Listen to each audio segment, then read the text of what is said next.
contexto de vincular a los estados.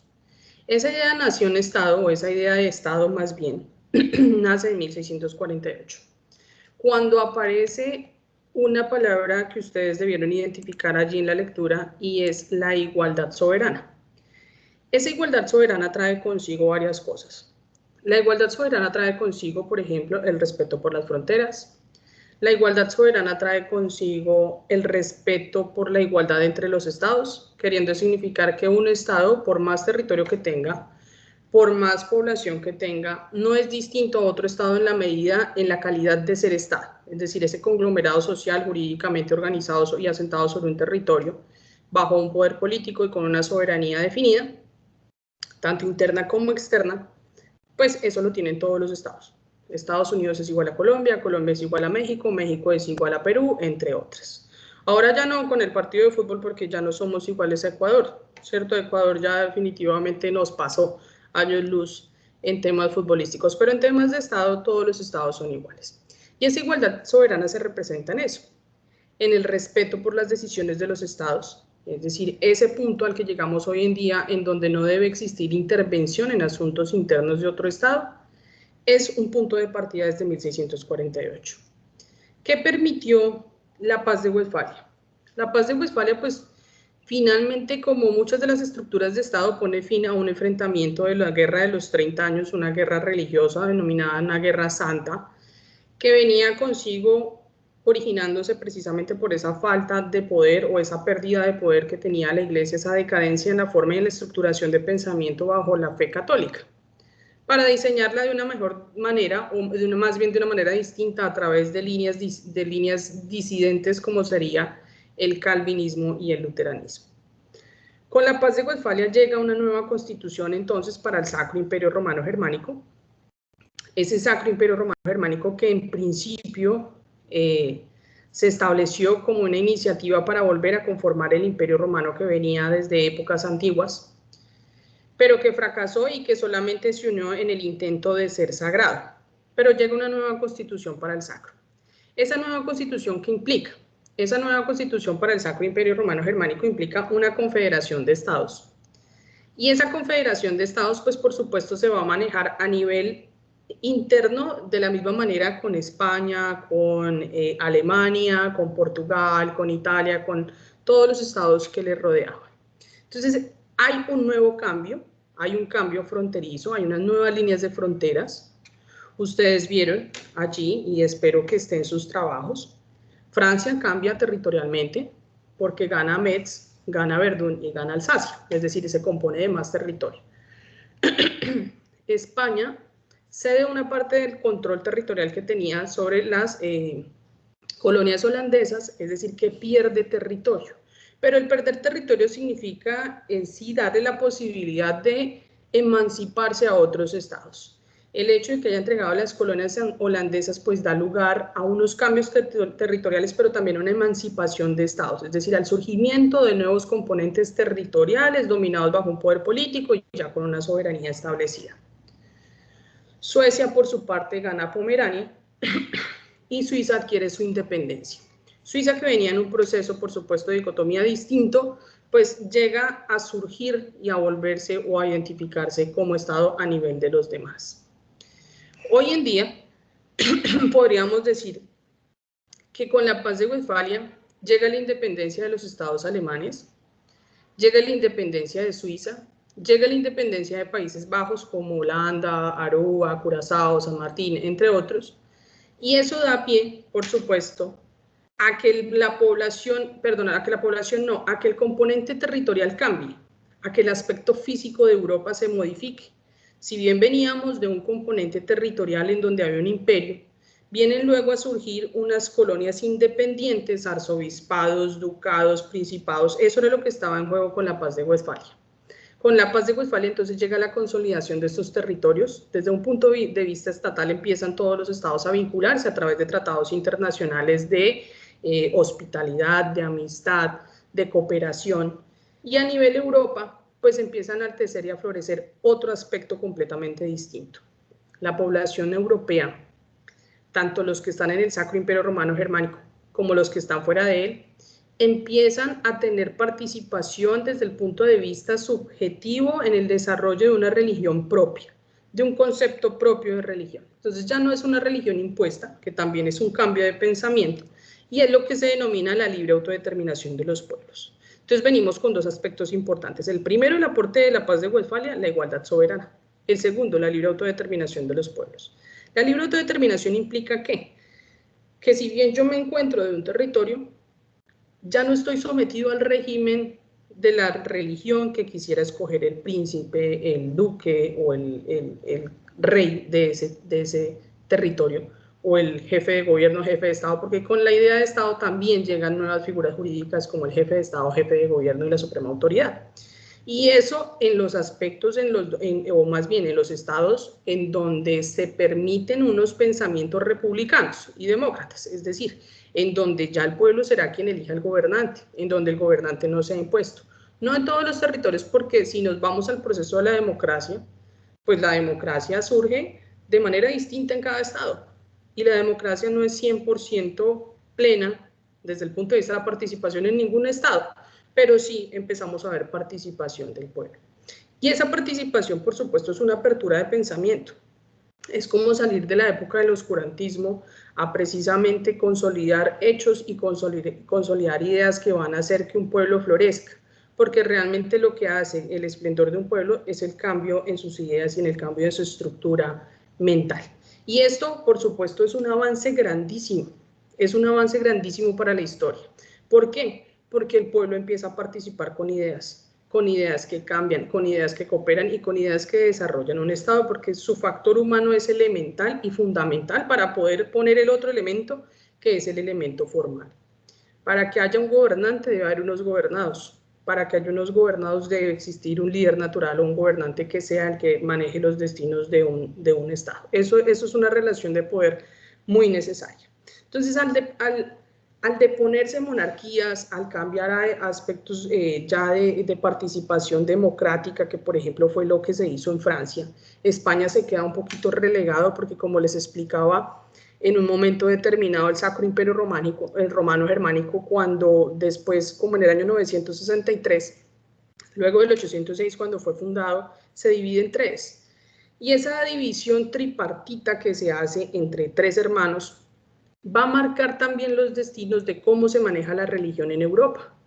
En la parte izquierda tenemos entonces una fe católica acérrima, que es por ejemplo el caso de España, en donde era el caso de los reyes católicos.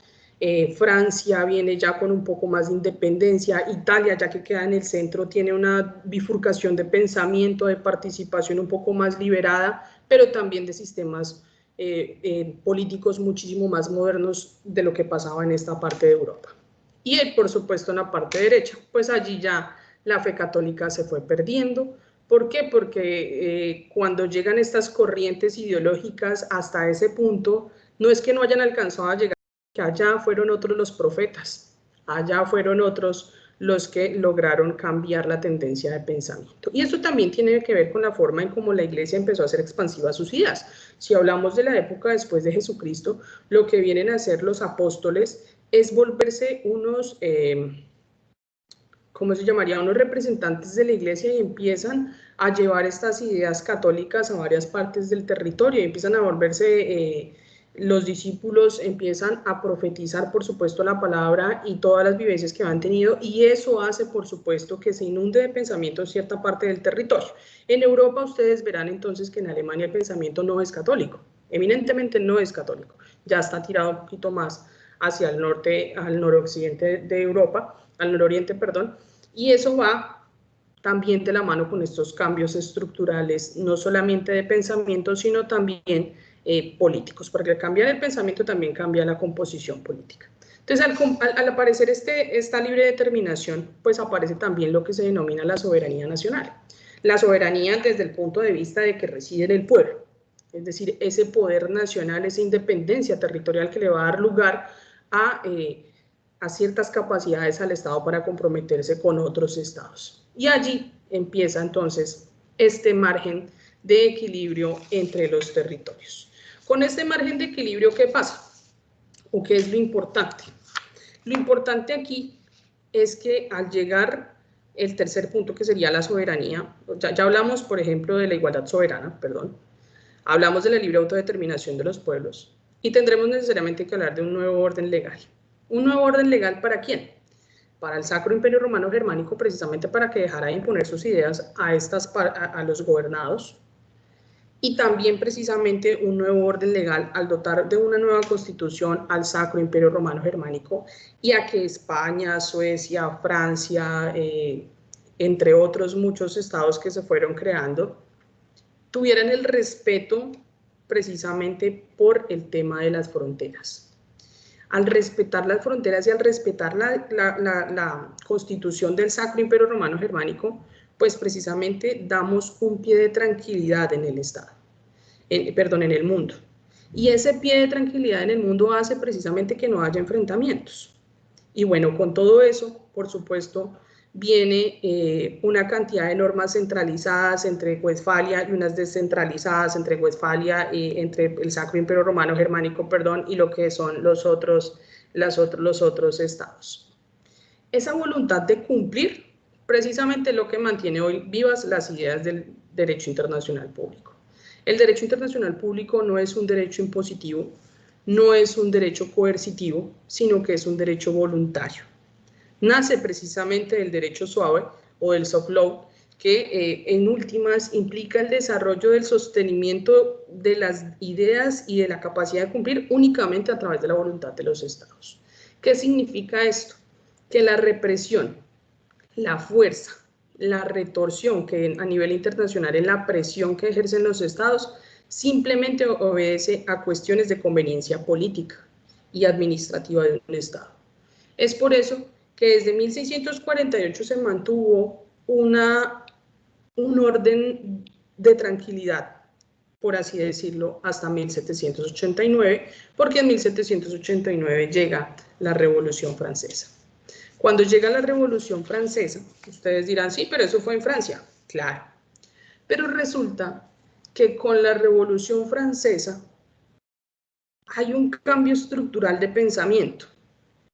Veníamos de una monarquía impuesta para ya pasar a un sistema republicano, un sistema de participación de los pueblos, en donde el pueblo va a tener una misiva que es precisamente hacerse parte de estos procedimientos estatales. Y al hacerse parte de los procedimientos estatales, pues tiene grado de participación, y al tener grado de participación, pues tiene grado de decisión. Eso, hasta ese momento, marca un pie de equilibrio por allá. Y les voy a contar qué pasó en 1789. Con la Revolución Francesa, pues vino esta necesidad de cambio precisamente por toda la cuestión que se estaba viviendo en Francia, y es el pueblo pasaba hambre, la corona derrochaba dinero a diestra y siniestra, y esa necesidad de cambio, el florero de Llorente, precisamente en la toma de la cárcel de la Bastilla, que era el lugar donde se guardaba el armamento, y por allí empieza un enfrentamiento en Francia. Con la consolidación de la Declaración de los Derechos del Hombre y del Ciudadano, nosotros funcionamos como a través de olas que van llegando a permear a los otros estados. Entonces, cuando aparece esto en Francia, llega tal magnitud hasta América y empiezan también a consolidarse por aquí el desarrollo de unas pugnas a nivel local, precisamente para buscar una independencia del pueblo, respecto de las coronas. Y aquí viene otro matiz distinto, y es que con la Declaración de los Derechos del Hombre y del Ciudadano, por supuesto, se dotan de derechos, ahora vaya, materialícelos. Esa fue la dificultad más grande, y era cómo llegar al poder, y aparece la burguesía en Francia, aparece el pueblo dejándose dominar, y bueno, una cantidad de expansiones, de cambios estructurales que lo que hicieron fue desestabilizar el territorio. ¿Por qué se desestabilizó el territorio? Eso pasa en 1789, un esplendor. 1789, Declaración de los Derechos del Hombre y del Ciudadano. Pasamos hasta acá, por ejemplo, en Estados Unidos, después de 1777, más o menos empieza la pugna precisamente por la independencia. Nosotros llegamos allá en 1810. Precisamente logramos liberarnos de la corona española. Bueno, marcamos el inicio, porque realmente fue en 1817.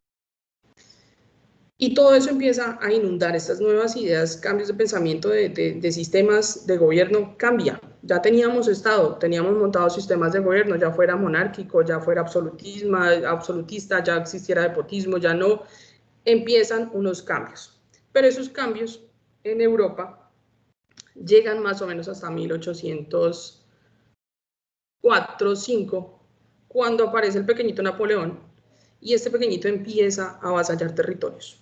Primero logra llegar, por supuesto, siendo un militar francés, logra llegar al poder a través de lo que denominamos un golpe de Estado, y empieza a consolidarse en el poder. Y inicia también unas conquistas territoriales que echan al traste todo lo que se había hecho desde 1648. Esa tranquilidad que se ha mantenido desde el punto de vista territorial, esa igualdad territorial, esa igualdad soberana, es simplemente despachada y borrada a la postre por el pequeño Napoleón. ¿Y qué viene a pasar? Entonces resulta que desde 1812 más o menos hasta 1815, que es el tiempo en el que es desterrado Napoleón, él quería hacer lo mismo que hizo en su momento Alejandro Magno. Él quería hacer como él y él quería volver a montar el imperio.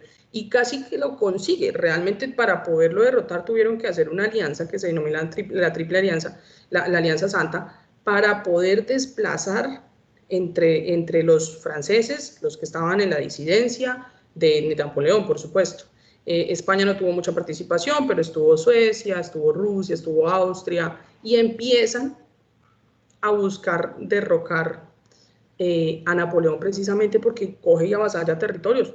Se quedó con España, se quedó con Francia, se quedó con Italia, iba por, mejor dicho, cambió completamente el mapa europeo. Ahorita vamos a ver si me deja compartir el mapa como quedó con la Convención de Viena, porque la Convención de Viena aparece en 1815, es decir, cuando aparece Napoleón, Napoleón por supuesto se vuelve un estandarte en Francia, monta su estructura de poder y empieza precisamente a desestabilizar. ¿A desestabilizar qué? No solamente el territorio, sino también los factores o los personajes de poder en ese momento, monarquías.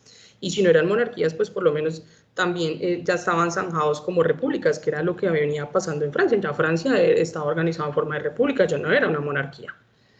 Entonces aparece entre 1814 y 1815 lo que se denomina el Tratado de París. Ese Tratado de París es el resultado del Congreso de Viena o la Convención de Viena. Bueno, la Convención de Viena le llaman hoy la guía jurídica de los tratados, dejémoslo en el Congreso de Viena para que no nos vayamos a confundir. En el Tratado de París de 1814 a 1815, realmente surge una necesidad por parte de Austria, de Rusia, de Prusia y de Gran Bretaña y Francia, Prusia es lo que hoy se denomina Alemania, para precisamente derrocar a Napoleón. Y lo consiguen. En 1815 es desterrado a la isla de Elba, no se vuelve a saber absolutamente nada de él, y vuelven a una composición distinta. Y miren ustedes, lo que se dijo fue, bajo los principios de equilibrio, legitimidad y restitución, equilibrio, legitimidad y restitución, bajo esos tres principios vamos a volver a montar lo que era Europa antes. Pero ojo, dijeron no antes de lo que hizo Napoleón, es decir, no antes de 1805, cuando él empieza su carrera de conquistas. Porque él empieza de una parte muy pequeña, en 1805, ustedes tal vez lo ubiquen como un militar francés, pero realmente la consolidación al avasallar los territorios empezó en 1812. Y empiezan a ver la necesidad, entonces dicen, vamos a ver, vamos a montar nuevamente todo el estandarte político, estructural y territorial que existía antes de 1789. Entonces, cuando Francia y España precisamente se encontraban relegados porque tenían el poder, es decir, era donde estaba montada la estructura de poder de Napoleón, ellos tuvieron muy poca participación. Sin embargo, les dijeron, ustedes se mantienen allí, quieticos, porque lo que vamos a hacer es restituirle a la dinastía de los Borbones, que es el principio de restitución, y a la dinastía de los Habsburgo, les vamos a devolver lo que les corresponde. ¿Qué les correspondía? En principio y antes de 1789, el poder. Entonces es restitución de poder. ¿Para quién? Para esas familias que han resultado afectadas con con las acciones de Napoleón, y no solamente con las acciones de Napoleón, sino con lo que pasó en 1789, que fue precisamente el hecho de que el pueblo apareciera en el escenario del Estado francés. Si ustedes buscan la historia de Francia, de la bandera de Francia, encontrarán que la bandera francesa antes era blanca y azul. Cuando llega el pueblo a ser parte de eso, la bandera cambia para azul, blanco, rojo. ¿Por qué? Porque es la sangre precisamente que representa el hecho de estos enfrentamientos. Eso ahí como un paréntesis. El principio entonces de restitución de poder hacía eso. Entonces muchos en el mundo decían, pero venga, ¿cómo así? ¿Cómo va a ser posible que vayan a ir a una negociación que va a mantener las fronteras de cómo estaba la situación antes de 1789? Eso sería un retroceso inmenso precisamente para lo que sería la purga de poder y un establecimiento de un orden político, económico y social, no solamente en Francia, sino en muchos estados europeos.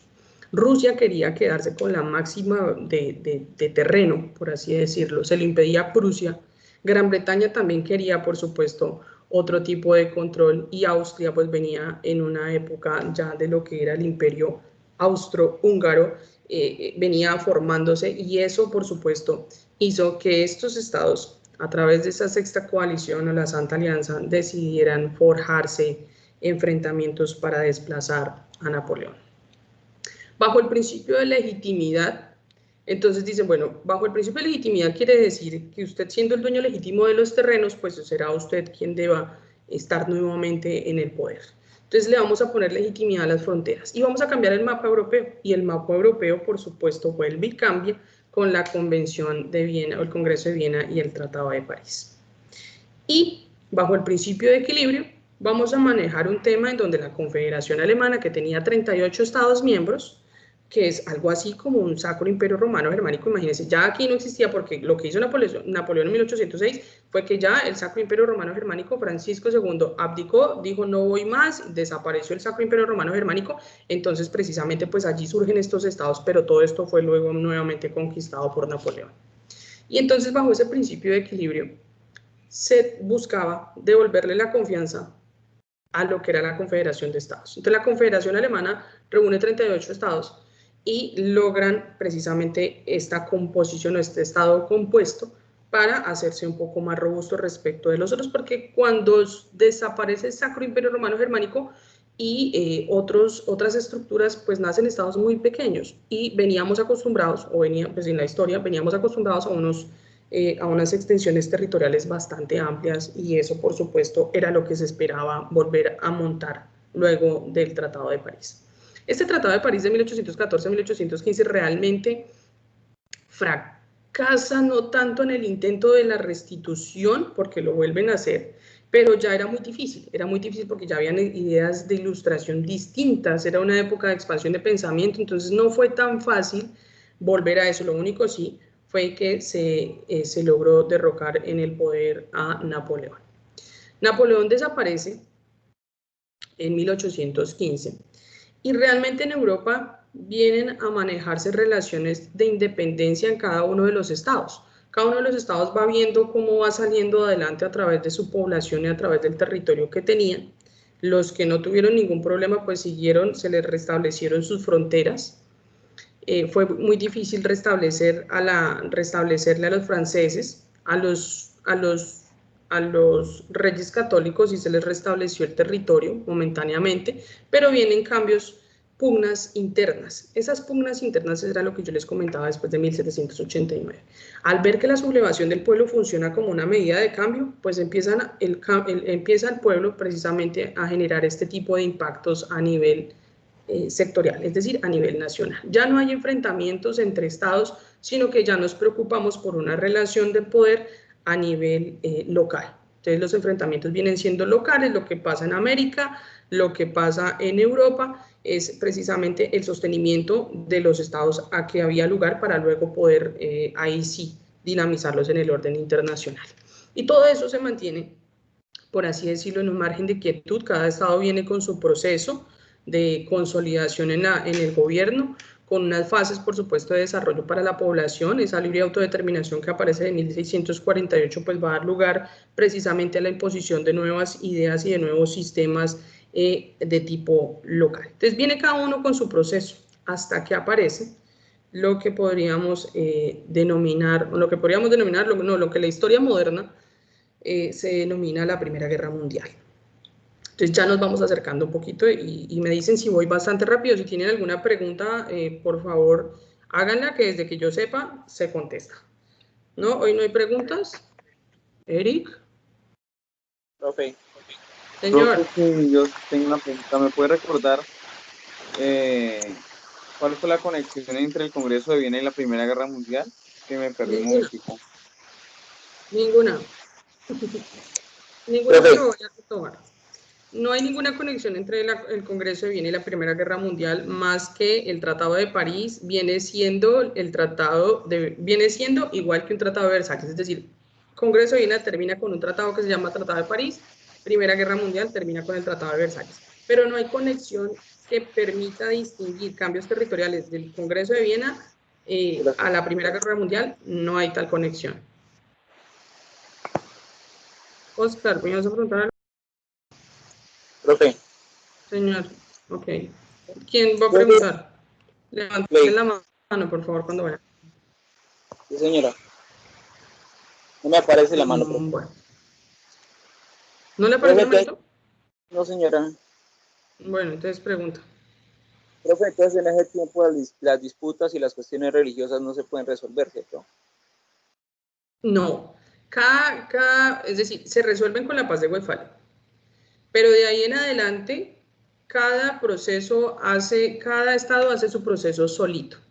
Llegan las corrientes religiosas y nos pusiéramos aquí nosotros a hablar de los procesos históricos de cómo cada estado maneja su religión, pues ya tendríamos que ocuparnos de otra materia, pero los cambios fueron sustanciales teniendo en cuenta las corrientes de cada uno y lo que permitía cada estado en el grado de participación dentro de su territorio. Me explico. Cuando nosotros hablamos de la Europa oriental, que la Europa oriental está más marcada por las tendencias de pensamiento que hay por debajo del Mediterráneo, es decir, de las asiáticas y no tanto de las africanas, sino de las asiáticas.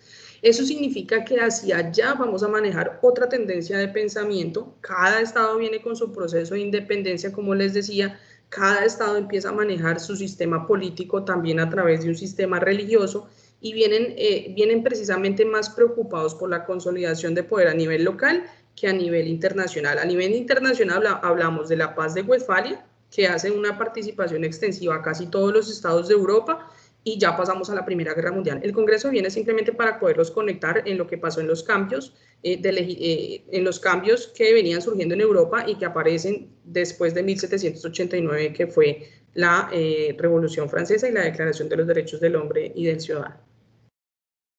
¿Sí? Para eso hay que conocer un poquito de la historia, porque si no, pues queda uno perdido. Bien. Profe, yo otra vez. Señor. Es decir, que desde lo que ocurrió entre 1800, a inicios de 1800, hasta la Primera Guerra Mundial, a inicios del siglo XX, es decir, no en pasó, ese siglo, en lo ocurrido de ese siglo, no pasó algo interesante para el derecho internacional público. Derecho internacional público, no, señor. Por eso les decía vale. por eso les hago la precisión y vuelvo y les reitero, cada estado, desde el punto de vista de sus orígenes, de su historia, viene con una consolidación distinta durante ese siglo. Desde en 1806 desaparece el Sacro Imperio Romano Germánico por la abdicación de Francisco II. Dice, yo ya no voy más, entonces monten a otros si quieren, ya no llega nadie que tome el Sacro Imperio Romano Germánico, desaparece como estructura. Entonces, podríamos decir que desaparece también la constitución del Sacro Imperio Romano Germánico, cambia la estructura del territorio, pero cada territorio viene con su proceso de independencia. Cada uno viene con lo suyo. Por ejemplo, en Estados Unidos venían en un proceso de independencia allá, en América. Aquí nosotros, como les decía, veníamos desde 1810, y no fue 1810, fue mucho antes, desde 1799, veníamos ya buscando precisamente consolidarlos como un estado independiente. Cada estado en Europa pasó lo mismo, viene con un proceso de independencia puro pero local. Entonces no pasa nada para el derecho internacional realmente, visto desde esa forma. Es una forma de sustraerlo de manera negativa, y es que realmente para el desarrollo del derecho internacional público no pasó mucho desde 1648, 1700, en 1700 llega toda esta ola de expansión de cambios a través de procesos de independencia, en donde hay independencia de, ¿por qué? Porque los pueblos se cansan, porque, me perdona la palabra, pero los pueblos se maman del sistema de poder en el que están y empiezan a hacer pugnas, y por eso les digo, eso se vuelve una corriente, esos son oleajes, y miren ustedes la tendencia, por ejemplo, hoy en día que estamos teniendo para darles un ejemplo, en América Latina.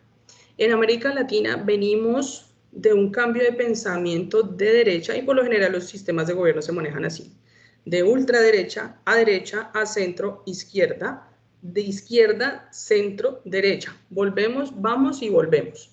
¿Por qué les hago este ejemplo? Miren, por ejemplo, lo que pasó en Venezuela. No realmente con ideas de izquierda, pero son ideas de desarticulación de la estructura de poder. Mientras que aquí todavía nos mantenemos en un pie de equilibrio dentro de nuestras ramas del poder público, podrían haber cambios que modifiquen el sistema de participación del pueblo, el sistema de verificación de las decisiones de Estado, y eso podría hacerlo el hecho de que se hubiese hecho ya en Venezuela. Ahora, ¿qué podría pasar o qué está pasando, por ejemplo, en Argentina? Para los que no saben o para los que de pronto no lo han escuchado, en Argentina existe una corriente precisamente de la misma línea, y es una desarticulación del sistema de poder. Esa desarticulación del sistema de poder trae cambios estructurales. ¿Para quién? Para la población. Hoy en día la población que vive en Argentina, es decir, los argentinos, no pueden salir del Estado. ¿Por qué les digo que no pueden salir del Estado? Porque para usted poder comprar un tiquete para venir a Colombia, y lo digo con todo el conocimiento de causa, porque una compañera tiene un novio argentino, y les cuento, para poder venir a Colombia tiene un sobreimpuesto en el tiquete aéreo, además de la autorización del permiso del gobierno argentino para poder salir. Imagínense, o sea, están detenidos dentro de su propio territorio, y eso precisamente lo ha hecho los cambios en la economía. El dólar allá está botado. El que quiere ir para Argentina en unos días de vacaciones lo puede hacer porque realmente está, pero a precio de real. A precio de real significa un real más o menos equivale a 1.200 pesos colombianos, es decir, que podrían ir a gastarse allá la platica en dólares. El problema es cambiarlo del peso colombiano al dólar, pero pues igual se puede gastar más en Argentina todavía. Y es lo mismo que pasaba en Venezuela. Con Venezuela ya estaban haciendo billetes, estaban haciendo bolsos con los billetes. Es más, todavía los vendían en los semáforos. Entonces, todos esos cambios van a ser, no precisamente que en Colombia se va a presentar esta situación, pero podría, porque precisamente todas las corrientes se mueven casi que en la misma línea.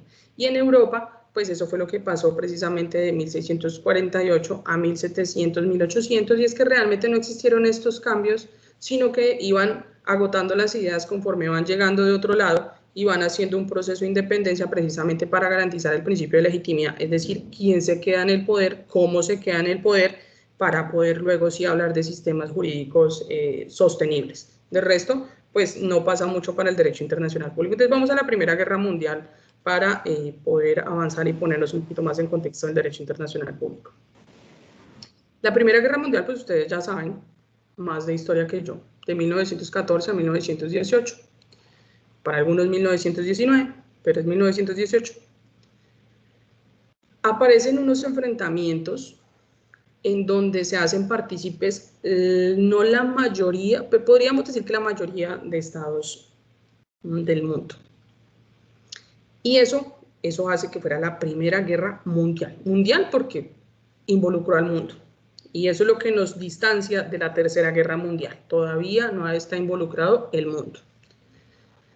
Existen sectores que quieren afianzar su poder sobre otros, como el caso de Francia, de Rusia, de Estados Unidos sobre el Medio Oriente, pero hasta ahora no se han pisado las mangueras, y como no se han pisado las mangueras, pues no va a haber ninguna Tercera Guerra Mundial por ahora.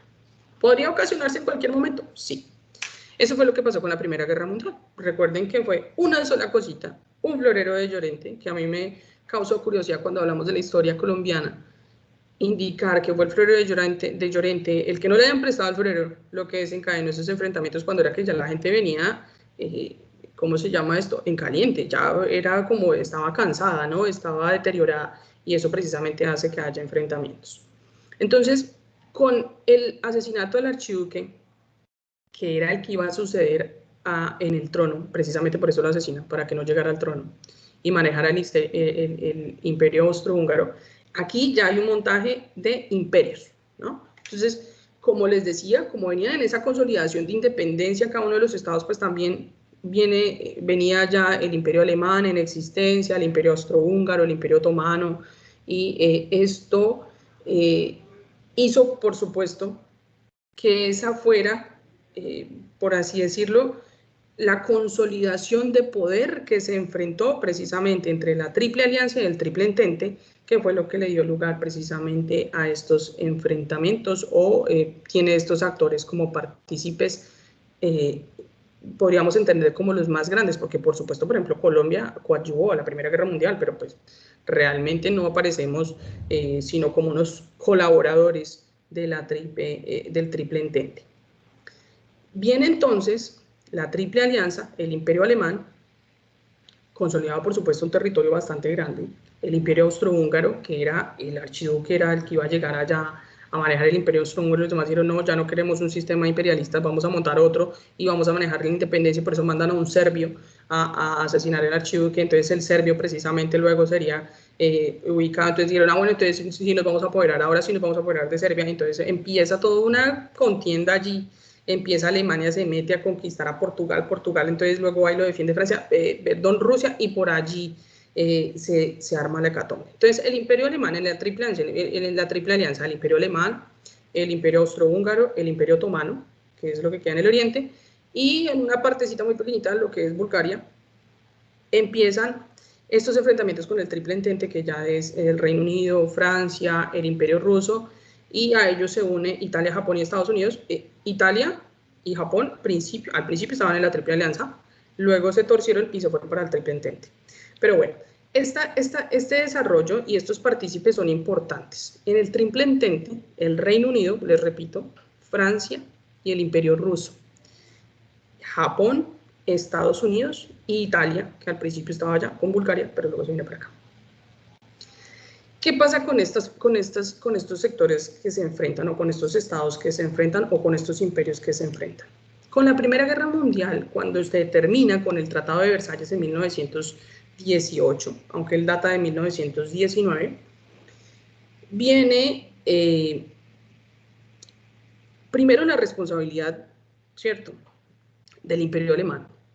La responsabilidad del Imperio Alemán, porque fue realmente el que avasalló con la mayoría de los territorios, fue el que mayor embarradas hizo, y por supuesto, pues esto trajo como consecuencia el hecho de que fuera condenado pecuniariamente, es decir, tenía que indemnizar y además reparar y además sostener el ejército francés, y además la condonación de varias deudas precisamente que hizo que la economía de Alemania tuviese problemas hasta hace muy poco, por así decirlo. Porque con la Segunda Guerra Mundial lo que viene es que se levanta la costra de lo que ha pasado en Alemania, es decir, frente a Versalles, en donde el Imperio Alemán es el más afectado económicamente, pues al igual que Francia, por supuesto, pero es quien queda con la deuda, es quien queda con el problema, es quien queda con, por ejemplo, con sus nacionales judicializados o juzgados a través del Tribunal de Nuremberg, y empieza, por supuesto, la decadencia del imperio alemán. Con la Primera Guerra Mundial desaparecen los imperios, desaparece el imperio alemán, desaparece el imperio austrohúngaro, desaparece el imperio otomano. Se mantenía por allá el imperio español, pero ya venía en una época ya de desconocimiento total, mejor dicho, para ese momento, digamos que ya desaparecen los imperios y quedan estados. Entonces, en el Tratado de Versalles aparecen 50 estados. Esos 50 estados son precisamente los que van a firmar el Tratado de Versalles. Y con el Tratado de Versalles viene, ahí sí, para el derecho internacional público, o emerge una institución nueva que va a tener como función primordial, esta palabra es muy importante que la apunten, ser garante de la paz. Ser garante de la paz significa ¿Qué significa ser garante? Ser garante significa como respaldar, como coadyuvar. Cuando usted le dicen, venga, usted será que me puede servir como garante en un crédito o como para respaldar con una letra la deuda, pues primero usted lo piensa, ¿no? Y segundo dice, bueno, listo, le voy a hacer. Eso significa que en caso de que no le puedan cobrar a usted, pues le van a cobrar al garante, al que está precisando, el que está respaldando la deuda. En este orden de ideas, a la Sociedad de las Naciones, que fue la institución que creó o que llegó con el Tratado de Versalles hacia 1920, se desarrollan estas ideas de ser garantes de la paz y se levanta, por así decirlo, un estatuto de la Sociedad de las Naciones en donde se deja claro que esta institución va a ser para garantizar la paz. Y a esta institución se le dota con dos organismos principales. Uno de ellos, la Asamblea General, en donde iban a estar involucrados todos los estados miembros, es decir, los 50 estados, y un Consejo de Seguridad. Pero ese Consejo de Seguridad iba a tener unos miembros permanentes y unos miembros no permanentes. Esos eran las dos organizaciones, los dos organismos de los cuales se le dotó a la Sociedad de las Naciones precisamente para poder hacer este ejercicio de ser garante de la paz. Y dentro de esos miembros permanentes, pues iban a estar Reino Unido, Francia, Rusia, Japón y Estados Unidos. Es decir, todos los miembros de la Triple Entente, es decir, los que resultaron vencedores, por así decirlo, en la Primera Guerra Mundial y que finalmente fueron los que firmaron como miembros, como actores principales este Tratado de Versalles con Alemania, porque es la otra parte. Ya te doy la palabra, Laurita. Esos miembros permanentes, pues hoy en día se sostienen todavía en lo que es el Consejo de Seguridad de la Organización de las Naciones Unidas. Sin embargo, para ese momento no se veía la capacidad o no tenían la capacidad de lo que tienen hoy en día, que vamos a ver cuando estemos en la Organización de las Naciones Unidas, y es que es un poder vasto, supremo, respecto de los demás, del orden y del nivel mundial. Señora, que después empiezo a hablar y para devolverme. A ver, Laurita. Profe, su merced dijo que, bueno, eran 5 países según mis cuentas. Yo apunté 3, Reino Unido, Francia, Japón. ¿Quién más? No, Alemania no era. Sí, ¿qué me falta? No. Estas, ¿cómo así? Los 5 miembros permanentes. Estamos hablando de los 5, ¿sí? Del Consejo de Seguridad. ¿Esa es la pregunta? Ok. Reino Unido. ¿Sí? Francia. Rusia. Japón. ¿Qué? Y Estados Unidos. ¿Sí? ¿Qué dijiste antes de Japón? ¿Qué dijo, por favor, antes de Japón, profe? Rusia. Ah, gracias. Rusia. ¿Ya? Okay. Estos estados, que son los 5 miembros, señor. Reino Unido, Alemania, Francia, Rusia y Japón. ¿Cómo? Reino Unido, Alemania, Francia, Rusia y Japón. No, Alemania no. Ay, no, perdón. No, sí. Alemania no. Sí. A ver, sí, espera, pero a ver, cierren los micrófonos, les explico algo. Yo no sé en qué momento se pierden, pero bueno, les voy a volver a explicar. 50 miembros fueron los que se vincularon a la Sociedad de las Naciones. Si ustedes, eso es una parte. Otra parte, si ustedes buscan quién firmó el Tratado de Versalles, encontrarán que fueron también casi que los mismos 50.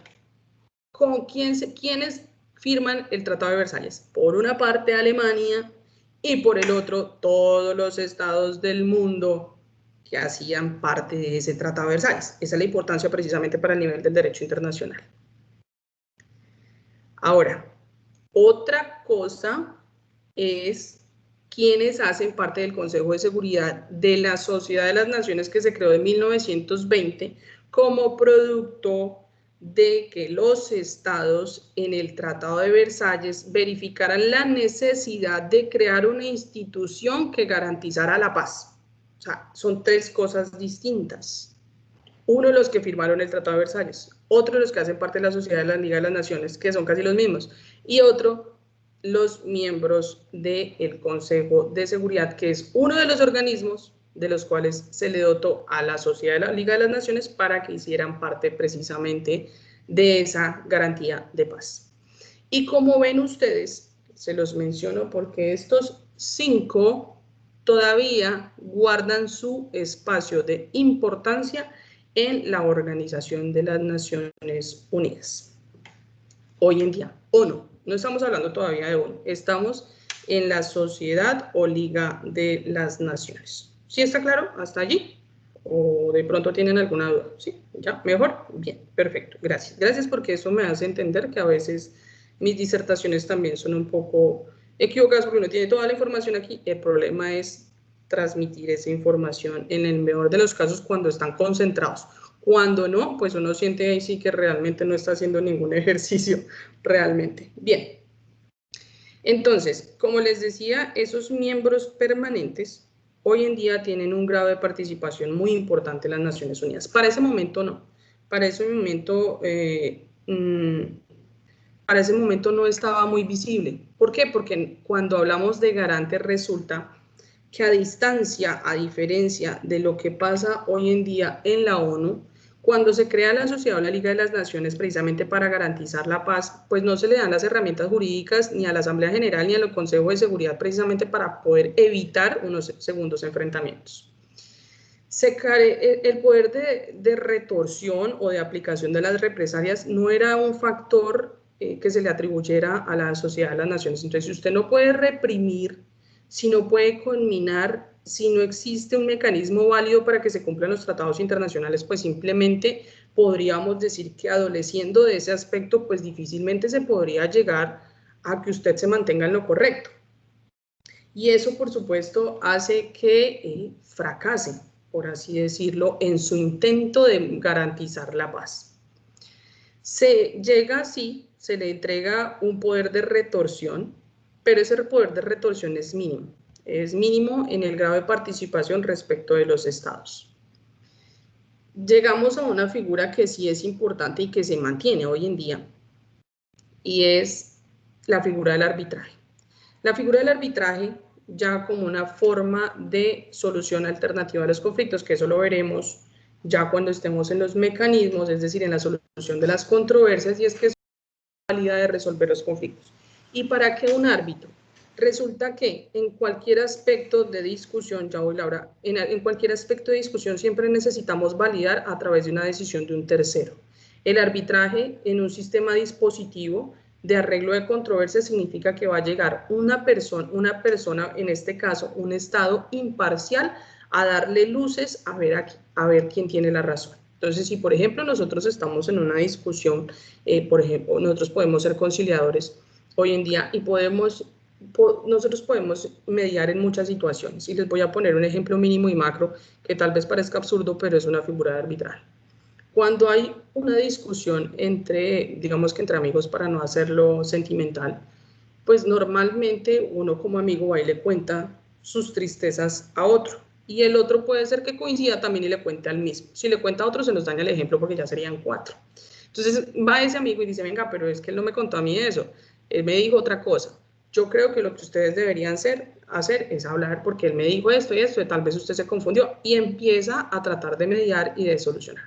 Cuando se le da la potestad y decirle, bueno, entonces hable usted con ella o hable usted con él para ver cómo puede solucionar, le estoy dando la posibilidad de que un tercero que no tiene nada que ver dentro del contexto de la discusión, pues vaya y me solucione el inconveniente. Esa figura hoy en día se aplica y hace parte de los mecanismos de solución de conflictos pacíficos que tiene la organización a través en la Carta de las Naciones Unidas.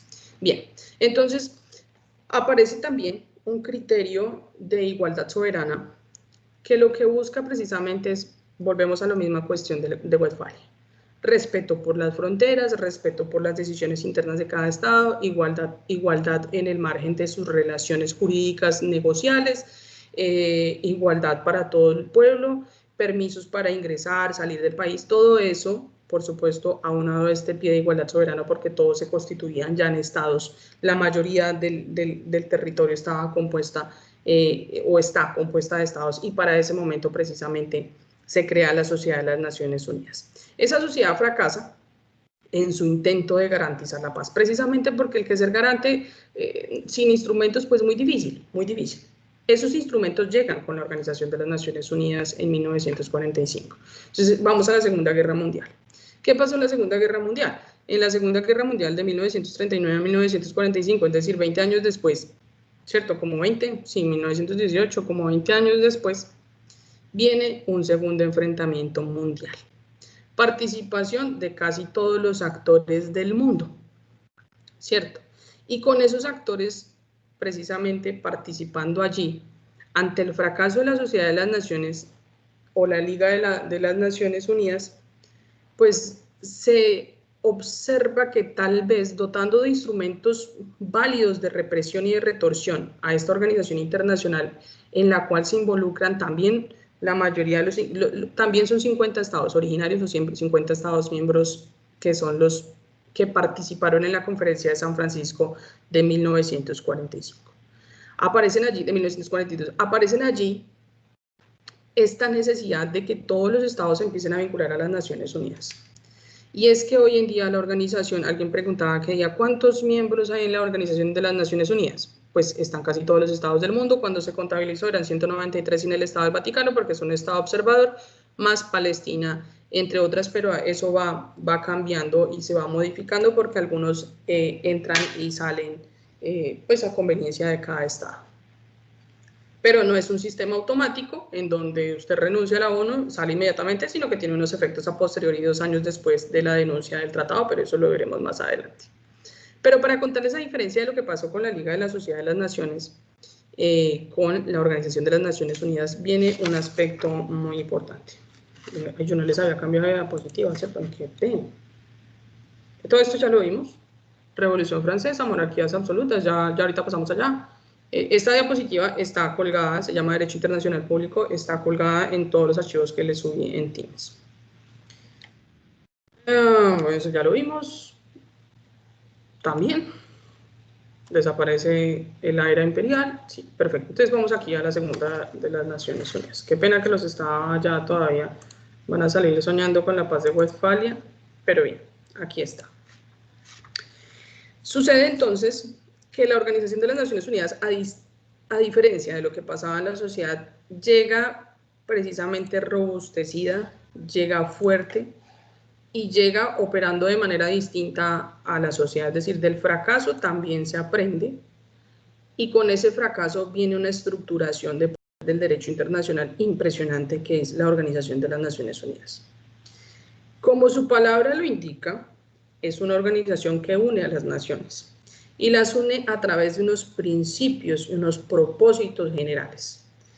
Esos principios y esos propósitos están en la Carta de las Naciones Unidas. Esos principios y esos propósitos mantienen a los estados en una conservación de la paz. Es decir, la idea de mantener la paz obedece a la intención de cada uno de los estados miembros de la Organización de las Naciones Unidas. Al configurarse bajo 4 propósitos generales y bajo 7 principios que van a consolidar esos propósitos, pues ya es distinta la visión que se tiene del mundo. Propósitos como cuáles, como funcionar a través de la cooperación internacional. Propósitos como cuáles, como fomentar la amistad entre los estados y la paz. Propósitos precisamente que van a consolidar ideas de unión entre los estados. Propósitos que se materializan a través precisamente de unos principios. Principios como la no intervención, principios como la igualdad soberana, principios como la independencia territorial, es decir, ningún estado, y miren ustedes, ningún estado podrá romper la independencia política o de territorio de otro estado. Ningún estado deberá, o más bien los estados se obligan a cumplir de buena fe con las obligaciones pactadas, principio del pacta sunt servanda. Todas las instituciones de los estados se mantienen en pie de igualdad y respetan la soberanía de los estados, es decir, igualdad soberana. Esos principios, entonces, son como unos deberes intrínsecos para cada uno de los estados que se vinculan a la Carta de las Naciones Unidas. Entonces, cuando yo me vinculo a la Carta de las Naciones Unidas como estado, la Carta de las Naciones es un tratado internacional, por supuesto. Es un tratado internacional que firmaron ¿quién? En su momento los miembros originarios, los 50 estados miembros. Ahora, después de eso se fueron uniendo y hicieron adhesión muchos otros. Pero quien se quiera mantener bajo los propósitos generales, bajo los principios, son quienes se reciben como miembros. Entonces, esto es como un sistema de unión, ¿cierto? Como cuando las hormiguitas flotan sobre el agua y se cogen de las manos, porque una solita tal vez no alcance a hacer mucho, pero si se unen muchas pueden mantener, por así decirlo, la manada viva. En este caso pasa exactamente lo mismo. Los estados se unen precisamente para mantener la paz y el equilibrio entre ellos y así, por supuesto, garantizar una armonía internacional. Ese es básico el propósito general. El primero de ellos está en el primer artículo y es mantener la paz y la seguridad internacional. Y ustedes ven aquí que dice seguridad colectiva, cooperación internacional y responsabilidad colectiva.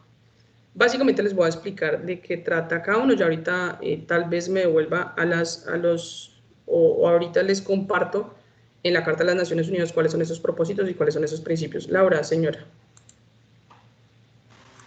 Profe, qué pena molestar tanto. Usted va como rápido, no alcanza a apuntar todo. Esto, su merced Pero ahí dijo, está escrito. señora. Ahí está No, o escrito. sea, digo algunas cosas que no están en la diapositiva, como por ejemplo cuando su merced dijo, bueno, que cuando como Estado me vinculo a la Carta de las Naciones Unidas, pues ahí me quedé atrasada. Lo hago precisamente cuando uno se vincula a un tratado, se vincula de forma voluntaria.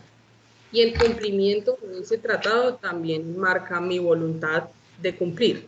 Eso se llama el principio del pacta sunt servanda, y es que estoy obligado a cumplir con lo pactado. Eso es, en la esencia del derecho internacional está la Convención de Viena. Pero vamos a devolvernos un poquitico y vamos a contextualizarlo. Tal vez que uno viendo, tal vez pueda entender un poquito. Vamos a ver si está por acá el Estatuto de la Corte, Estatuto. O no. Carta de las Naciones Unidas. Vamos a ver, para que podamos entender un poquito la dimensión de esto. Esto no es momento, pero igual vamos a adelantarnos en el tiempo. Vamos a ver si me permite compartir la carta. Yo no sé por qué después de que yo voy a compartir algo no deja. Bueno, mientras que carga la Carta de las Naciones, aquí, porque dice que todavía no hay archivos disponibles, vamos a ahondar un poquito en el tema. La Carta de las Naciones Unidas es un tratado internacional. Eso tiene que estar claro. Siendo un tratado internacional significa que ¿cómo les explico? Para su estructuración necesitamos que muchos estados lleguen y firmen y ratifiquen, que es el acto de manifestación de la voluntad de los estados. Algunos le llaman ratificación, otros le llaman firma de referéndum, otros le llaman autenticación, pero realmente lo importante es que el estado manifieste su consentimiento en obligarse. En esta Carta de las Naciones Unidas existen unos principios y unos propósitos que es precisamente la distinción con la Sociedad de las Naciones que no tenía esta carta de navegación, en donde con esos principios y esos propósitos pues yo me voy a mantener sometido, por así decirlo, a las reglas básicas de juego de mantener la paz. Aparece entonces esta carta. En 1945 Colombia, por ejemplo, la integra a través de la ley 13 de 1945, si no estoy mal, si mal no me falla la memoria, me parece que es la ley 13 de 1945, es decir, nuestra ley 13 es Carta de las Naciones Unidas. Si alguien lo puede buscar en internet, porfa, le pido que verifique la información. Me parece que es la ley 13 o la ley 23 de 1945, pero busquen allí, por favor. Esta carta entonces funciona de la siguiente manera. A ver, miren, esto empieza porque no me deja compartir, pero vamos a ver, no deja, no sé por qué. Bueno, si ustedes pueden allí abrir en alguna parte la Carta de las Naciones Unidas, en el capítulo primero, artículo primero, nos trae los propósitos. Esos propósitos que les aparecían en las diapositivas. Son 4. Mantener la paz y la seguridad internacional es el primero, aunque está más extenso, pero bueno. Mantener la paz y la seguridad internacional sería el primero. El segundo es fomentar las relaciones de amistad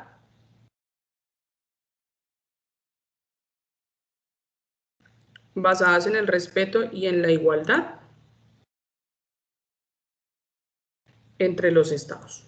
Se las estoy resumiendo porque son largas y ya se las explico.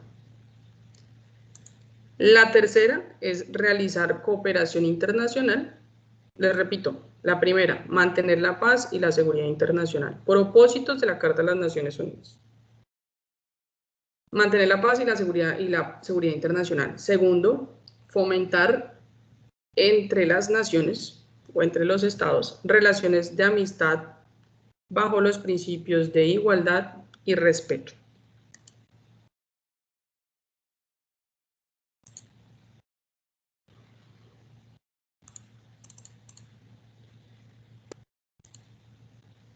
La cuarta, ¿verdad? La tercera, realizar cooperación internacional. Cooperación internacional desde el punto de vista económico, social y cultural. Desde el punto de vista económico, social y cultural.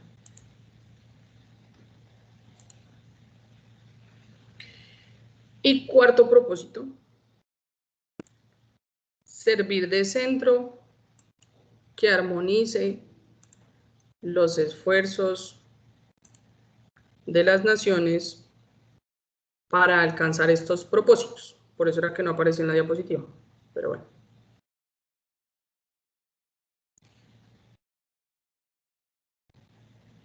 Listo, entonces yo creo que ya ahora sí. Esos propósitos, pues miren ustedes cómo tienen, señor Eric. Profe, ¿me recuerda la ley, porfa? No recuerdo si es la ley 13 de 1945 o la ley 23 de 1945. ¿Cuál es? Sí, es 13, profe. Ah, ok, gracias. La ley 13 de 1945. Iban a ayudar a buscar, Eric. Ustedes sí son pendencieros. ¿Qué cosa? Profe, ley 13 de 1000, ¿qué? Ustedes son de la línea de pensamiento que es el docente el que tiene que hacer todo y están completamente equivocados. Pero bueno, vamos a ver si logramos cambiarlo al final. Cuando estemos en 10º semestre, ya verán que la perspectiva cambia. Señora. Profe, qué pena, es que no alcancé a escuchar bien. ¿Ley 13 de qué? De 1945. En la ley 13 de 1945 ustedes van a encontrar idéntica copia la Carta de las Naciones Unidas. Es decir, cuando nosotros integramos un tratado al Estado colombiano, lo que hacemos es simplemente pasar el tratado al texto, porque no puede tener ni modificaciones, ni alteraciones, ni tachones, ni enmendaduras. No puede ser que tachemos el nombre del presidente para hacer el que es válido, sino que es al texto. Es lo mismo que está allí, es lo mismo que encontrarán en la ley 13 de 1945. Entonces ustedes en internet pueden buscar Carta de las Naciones Unidas o ley 13 de 1945 y verán que es exactamente lo mismo, precisamente por lo que les acabo de explicar. No pueden haber modificaciones. Lo único que va a ser distinto es que el Congreso de la República de Colombia profiere la ley tal 13 de 1945 y allí, por supuesto, les informa que es la Carta de las Naciones Unidas. Es lo único que van a encontrar distinto respecto a la Carta. Entonces, ¿cómo les voy a explicar estos propósitos? Estos propósitos, miren ustedes, el primero de ellos, mantener la paz y la seguridad internacional, es un aspecto muy importante.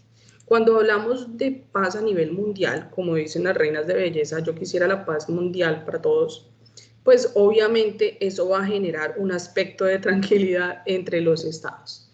Ese aspecto de tranquilidad va a traer varios puntos a favor, puntos de desarrollo para el estado, puntos de inversión, puntos de margen de tranquilidad, superávit, ¿cierto? Porque si usted no invierte en la guerra, pues invierte en la paz, y cuando invierte en la paz, pues existen ciertas retribuciones desde varios aspectos formales.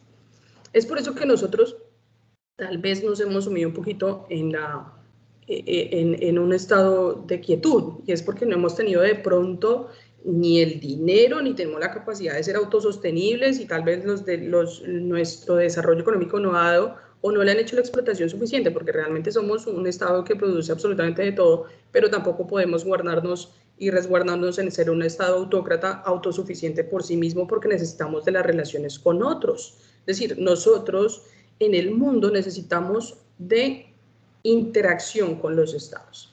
Y ese mantener la paz y la seguridad internacional los involucra a todos. ¿A todos quiénes? A los que firman la Carta de las Naciones Unidas. Entonces, ¿qué podríamos decir? Entonces, si un estado no firma la Carta de las Naciones Unidas, ¿no se le pueden aplicar? Sí, sí se le pueden aplicar si es amante de la paz. Esa es una de las premisas que maneja la Organización de las Naciones Unidas. Si es amante de la paz, si usted es un sibarita, un estado bacano, entonces dice, ah, bueno, listo, entonces si va a cumplir con eso, le aplicamos. De lo contrario, realmente no es oponible porque no hace parte. ¿Y qué hace que yo tenga que cumplir? El que yo tenga que cumplir es un principio que se llama el principio de la buena fe, que ya ahorita vamos a ver en los principios de la Carta de las Naciones Unidas. Pero como les decía, esta seguridad internacional va a permitir que un respaldo internacional. Entonces, cualquier medida, y lo dice en el primer propósito, con el fin de tomar medidas colectivas que sean para prevenir y eliminar amenazas a la paz, para suprimir actos de agresión o quebrantamiento de la paz, para lograr por medios pacíficos y de justicia y con los principios del derecho internacional y con arreglo a la solución de controversias, conducir a los estados a que no violenten la paz. Y eso es responsabilidad de todos. Es por eso que ustedes en la diapositiva veían responsabilidad colectiva. El hecho de que haya seguridad colectiva significa que hay un respaldo entre nosotros para evitar enfrentamientos, pero también una responsabilidad de todos. ¿Qué significa eso? Que yo soy responsable por lo que pasa en mi estado, como jefe de estado. Estamos hablando de la estructura de estado, no estamos hablando ni del presidente, ni de la corriente que esté a cargo, nada de eso, estamos hablando del estado. Yo soy responsable colectivamente como estado, es decir, yo respondo por todas las personas que están en mi territorio. Y esa seguridad colectiva va de la mano en forma estrecha con esa responsabilidad. Somos responsables todos de mantener la paz. Somos responsables todos de evitar actos de agresión. Somos responsables de evitar actos que quebranten la paz. Somos responsables de garantizarle al otro Estado respeto. Somos responsables de garantizarle al otro Estado soberanía. ¿Y eso cómo se hace? Pues uno, no interviniendo en asuntos que no son nuestros, que eso es una cosa que se ha vuelto un pan de cada día, que se están quebrantando estas normas del derecho internacional y lo único que yo hago es pues quejarme al Consejo de Seguridad y que tomen las decisiones del caso. Ningún Estado se va a perjudicar, es decir, el Estado que decida romper la paz, ¿sí?, lo que va a hacer es entrar en un proceso de observación por parte del Consejo de Seguridad. Es decir, no es que le vayan a decir, lo vamos a intervenir. La Organización de las Naciones Unidas le va a quitar el Producto Interno Bruto. La Organización de las Naciones Unidas va a entrar con los cascos azules y los va a matar a todos. No. En este caso, lo que hace es conducirse a ese Estado que se ha comportado mal y como yo les digo a veces, muchachos, por favor presten atención, muchachos, es lo mismo que pasa en la Organización de las Naciones Unidas. Cuando hay quebrantamiento de la paz, empiezan unas acciones preventivas. Esas acciones preventivas van a dar lugar a que el Estado se vuelva a la línea. Es decir, cuando nosotros hacemos una fila, como cuando estaban, no sé si ustedes la hacían en el colegio, pero recuerden que uno debía guardar distancia y cubrir cabeza con cabeza, o por lo menos en el ejército, o si alguno prestó servicios sabrá de qué le estoy hablando. Tal vez estén pensando qué será lo que está diciendo, pero nosotros tenemos que mantenernos como estados en una línea de paz. En el momento en que alguno se salga de esa tónica, pues tratamos como de culminarlo a que se devuelva, y si no, en últimas le dicen, señor Estado, queda expulsado de las Naciones Unidas. Pero esa expulsión trae consigo pues una infinidad de consecuencias. Infinidad no significa que no tengan límite, sino que realmente traerían muchos inconvenientes desde el punto de vista del desarrollo económico para los estados, porque la ONU tiene un sinnúmero de participaciones en las decisiones de Estado, tiene políticas públicas que se ajustan a las necesidades de cada Estado y que le sirven a cada Estado. Pero bueno, de eso hablamos ahorita. Entonces, el mantener el propósito de la paz y la seguridad internacional es muy importante porque es un nivel de compromiso de los estados. Entonces, mientras que los estados quieran cumplir, pues van a cumplir. Y eso es lo que realmente redunda en la importancia de esto. El hecho de que se fomenten las relaciones de amistad y de igualdad entre los estados, pues data precisamente o tiene que ver exactamente con lo mismo. Yo debo buscar zanjar o servir de intermediario para muchos aspectos en la consolidación de las relaciones jurídicas de los estados. El que haya enfrentamientos de uno y otro, o por ejemplo, en el marco de los acuerdos finales de paz, a nosotros nos sirvieron de veedores varios estados, y varios estados hicieron ese acompañamiento. Holanda fue uno de ellos, hizo ese acompañamiento precisamente para respaldar la idea del Estado colombiano, es decir, que estando allí precisamente nos brinda una seguridad de impulsión. el hecho de que cuando existan, por ejemplo, ruptura en las relaciones diplomáticas, hay muchos estados que os ofrecen intervenir precisamente por esta necesidad de que no existan tales enfrentamientos entre los estados y haya quebrantamientos a la paz. Realizar la cooperación internacional en la solución de los problemas internacionales de carácter económico, social y cultural y humanitario, pues tiene que ver ya precisamente con el hecho en que los estados no solamente están allí para cumplir con unos deberes, sino también para garantizarle unos derechos. Y es que realmente cuando usted queda en situación de indefensión, como por ejemplo lo que acaba de pasar en Providencia, es un problema para el Estado colombiano, es un problema para el pueblo colombiano, es un problema para la ciudadanía colombiana. Estamos hablando de las personas que viven dentro de esa parte del territorio colombiano y que necesitan ayuda del Estado. Muchas veces el hecho de la cooperación internacional no es simplemente enviarle soldados para la guerra, también implica atenciones humanitarias. Entonces es muy probable que los estados se pongan en pie de derecho de cooperación internacional humanitaria y vayan a enviar ayudas a la población que lo necesitan, por supuesto, a través de la autorización del Estado, y eso significa cooperación. Cooperación cultural también implica, por ejemplo, el desarrollo a través de la UNESCO, que es precisamente la organización que se encarga de cubrir el patrimonio humanitario a nivel mundial, no solamente de ciertos escenarios, sino de ciertos contextos en el mundo que necesitan ser protegidos.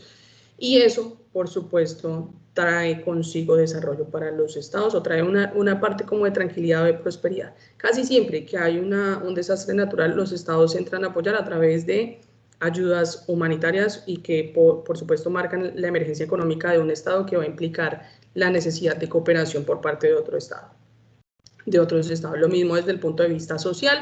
Hay algunos estados que ofrecen acompañamiento, retribución, dinero para algunos estados o algunos territorios de los estados. Es, por ejemplo, el caso, ustedes han visto, o no, si no lo han visto, en algún momento que vayan pasando por uno de ellos que yo sepa, aquí en Florencia, en el Parque de la Libertad, que queda cerca al centro comercial, hay una placa en donde el gobierno de Holanda dona ese parque y pone precisamente platica del estado de allá para el estado de acá.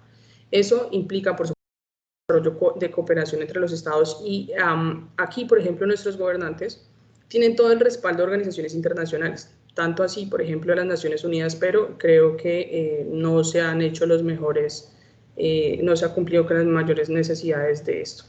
Laura, hágame un favor, porque no busca los principios de la Organización de las Naciones Unidas, acompañado de Eric, me hacen el favor y me los leen y me dicen que entienden cada uno de cada uno, por favor. Son 7 principios. Artículo 2 de la Carta de las Naciones Unidas.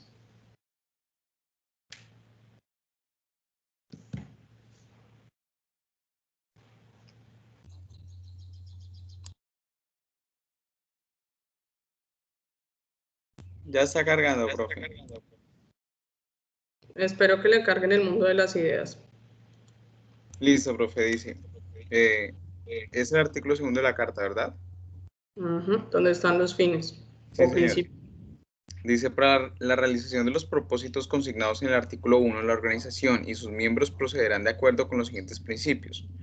1. La organización está basada en el principio de la igualdad soberana de todos sus miembros. 2. Los miembros de la organización, a fin de asegurarse los derechos y beneficios inherentes a su condición de tales, cumplirán de buena fe las obligaciones contraídas por ellos de conformidad con esta carta. 3. Los miembros de la organización arreglarán sus controversias internacionales por medios pacíficos de tal manera que no se pongan en peligro ni la paz y la seguridad internacionales ni la justicia. 4. Los miembros de la organización en sus relaciones internacionales se abstendrán de recurrir a la amenaza o al uso de la fuerza contra la integridad territorial o la independencia política de cualquier Estado o en cualquier otra forma incompatible con los propósitos de las Naciones Unidas. 5. Los miembros de la organización prestaron a esta toda clase de ayuda en cualquier acción que ejerza de conformidad con esta carta y se abstendrán de dar ayuda a Estado alguno contra el cual la organización estuviera ejerciendo acción preventiva o coercitiva.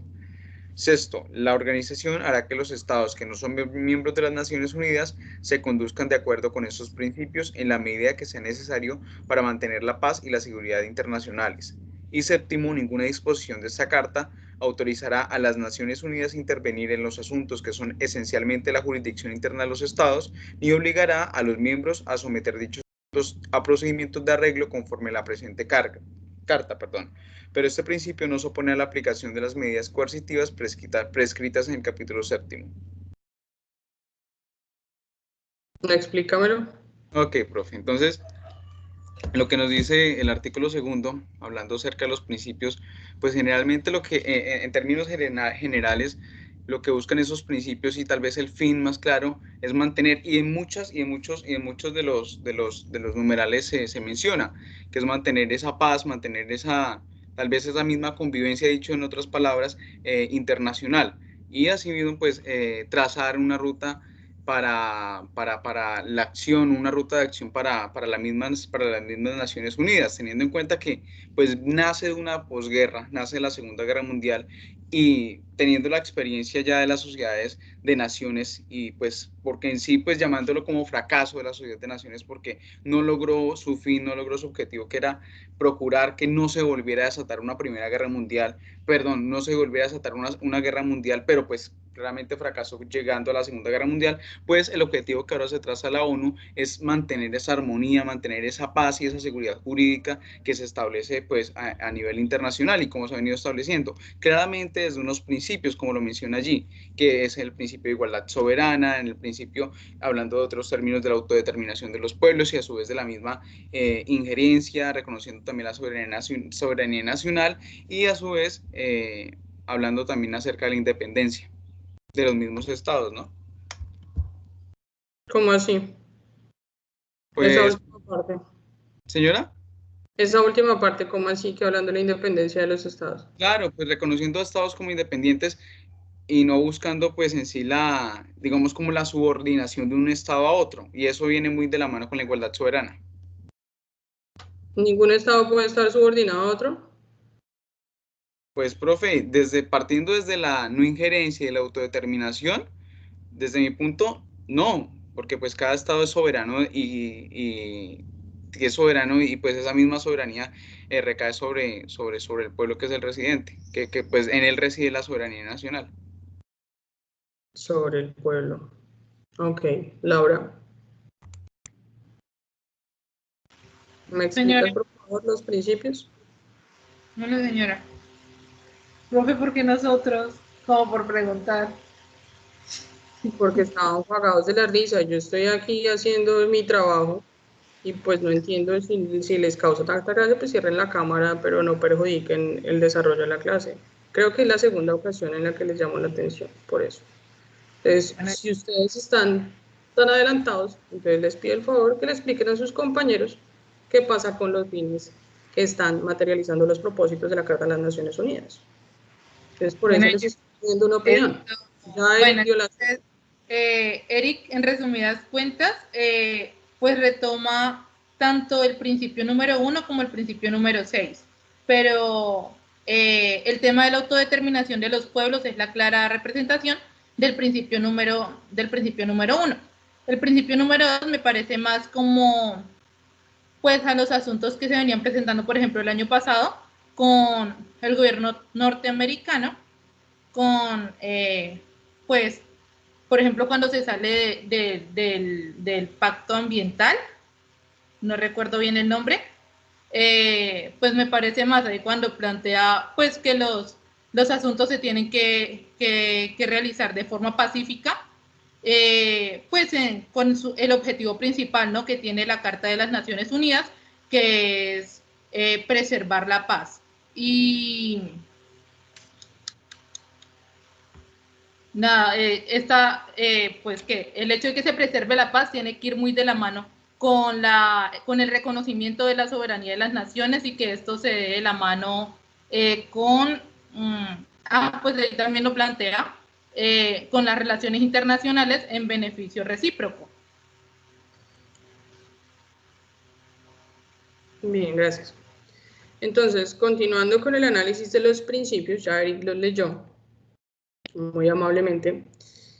Tenemos que verificar una situación particular o situaciones particulares. Los fines que están establecidos en la Carta de las Naciones Unidas se constituyen como unos deberes programados para los estados. Esos deberes, por supuesto, implican el sometimiento voluntario, vuelvo y les repito, no existe ningún ejercicio coercitivo precisamente para aplicar estos principios. Se aplican en la medida en que el Estado decida cumplir, y cuando decida no cumplir, simplemente lo van a conminar a través de una acción preventiva, que es una parte de la función básica que tiene la organización con el Consejo de Seguridad. Entonces, cuando el Consejo de Seguridad verifique que uno de los estados se comporta de manera equivocada y que quebranta no solamente los principios, sino también los propósitos, pues allí será cuando entre a validar la conducta del Estado y empiece este marco de la acción preventiva. Dentro de los fines vemos, por ejemplo, igualdad soberana. Cuando hablamos del principio del pacta sunt servanda, que es el principio de la buena fe, cumplir de buena fe con lo pactado. Cuando hablamos de solucionar sus controversias de manera pacífica, pues marca precisamente el desarrollo de unas decisiones, de unas relaciones de equilibrio. El hecho de que yo no pueda intervenir en asuntos internos de otro Estado significa que voy a respetar las decisiones del otro Estado, porque realmente yo soy soberano dentro del territorio, es decir, la soberanía es territorial. Y el hecho de que sea territorial significa también que yo voy a hacer ejercicio de control fronterizo en mi territorio. Entonces, ¿qué implica esto? Implica que cuando hay independencia desde el punto de vista de la soberanía, yo ejerzo control territorial sobre mis límites, o hasta más bien hasta los límites de mi territorio.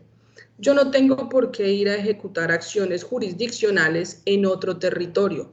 Yo no tengo por qué ir a opinar sobre la política de lo que pasa en Estados Unidos. Yo como Estado dentro del margen de la soberanía, no tengo por qué hacerme partícipe de decisiones que no me corresponden. Entonces, en algún momento, un ejemplo clarísimo es cuando el presidente de Venezuela se pronunciaba acerca del desarrollo, más bien de la violación de los derechos del derecho internacional humanitario respecto a los venezolanos que entraron en su momento, o cuando Colombia se refirió al hecho de que los venezolanos estuvieran saliendo de su estado porque no se les garantizaban unas circunstancias mínimas.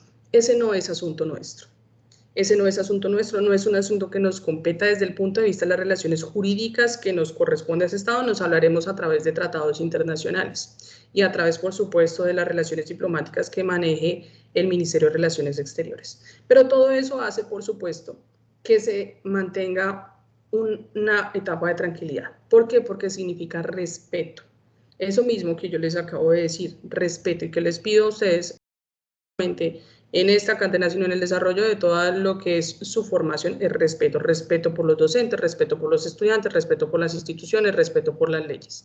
En este caso implica respeto, que si yo cumplo con lo pactado, pues precisamente, si yo me someto a las reglas justas de la Organización de las Naciones Unidas, significa que por supuesto a la postre nos vamos a mantener todos en un pie de tranquilidad. Supongan ustedes un caso de intervención.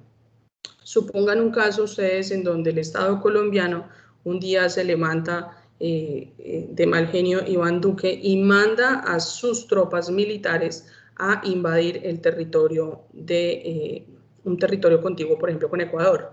Ecuador empieza el enfrentamiento porque, por supuesto, lo que le corresponde hacer es validar sus actos, ¿cierto?, de beligerancia a través de otros actos que tendrán que ser de responder a un hecho lesivo contra sus fronteras. Eso, por supuesto, va a desencadenar enfrentamientos y son hechos materiales, pero lo que se busca es que esos hechos materiales no se presenten. Son medidas preventivas, por eso son como unos deberes que tienen todos los estados de garantizar precisamente ciertos aspectos de la vida estatal que van a evitar enfrentamientos y poner en peligro el quebrantamiento de la paz. Bien. Eso en este orden de ideas, pues por supuesto que está años luz de lo que era la Sociedad de las Naciones Unidas, porque se le dota a esta carta no solamente de esta instrumentalidad, sino que también tiene dentro de sus apartes la posibilidad de que la Asamblea General de las Naciones Unidas funcione en forma armónica con otro organismo que se llama el Consejo de Seguridad. Entonces vamos a hablar de los organismos para poderles explicar un poquito más a través de ellos cómo es que funciona la Organización de las Naciones Unidas. Bajo estos propósitos de mantener la paz y la seguridad internacional, pues también se crearon con la organización y con la Carta 5 órganos principales. El primero es la Asamblea General, que reúne a todos los estados que hacen parte de las Naciones Unidas. El segundo es el Consejo de Seguridad, que viene diseñado en la misma forma de la Organización de la Sociedad de las Naciones, pero con unas actividades completamente distintas. Y es que tiene miembros permanentes y miembros no permanentes. Son 5 miembros permanentes del Consejo de Seguridad y 10 miembros no permanentes que se van rotando por un periodo de 2 años. Tiene un tercer organismo, que es la Secretaría General de la Organización de las Naciones Unidas. Un cuarto, que es el Consejo Económico y Social. Y un quinto, que es la Corte Internacional de Justicia. Si ustedes ubican un factor de búsqueda, también les arrojará un organismo que se denominaba la Organización de Administración Fiduciaria, pero dejó de funcionar en 1994, precisamente porque no hay ningún estado que pertenezca en fiducia a otro. Esto se utilizó en algún momento para tratar de empujar a unos estados que económicamente se iban quedando relegados y que entraban como en una situación de quiebra, y los otros estados entraban a pararlos, pero funcionó hasta 1994. Es por eso que no vamos a ocuparnos precisamente de esa dimensión que ya no se utiliza. Estos organismos funcionan de manera sistemática y de manera armónica, precisamente para poder consolidar esos propósitos de la Organización de las Naciones Unidas. Los fines comprometen a los estados, los propósitos a los organismos. Cuando hablamos de la Asamblea General, para empezar uno por uno, pues hablamos de una reunión de todos los estados. A esa reunión de todos los estados les compete, por ejemplo, reunirse en cada año, envían al representante del estado, que por lo general es el presidente de la República, en un sistema presidencialista, un jefe de gobierno, en algunos el jefe de estado, que es el jefe de estado que maneja las relaciones diplomáticas, y si no, pues envían a los ministros o cancilleres que tengan que ver precisamente con las relaciones internacionales. ¿Qué le corresponde hacer a la Asamblea? La Asamblea tiene unas funciones básicas que están en el estatuto, en la Carta de las Naciones Unidas.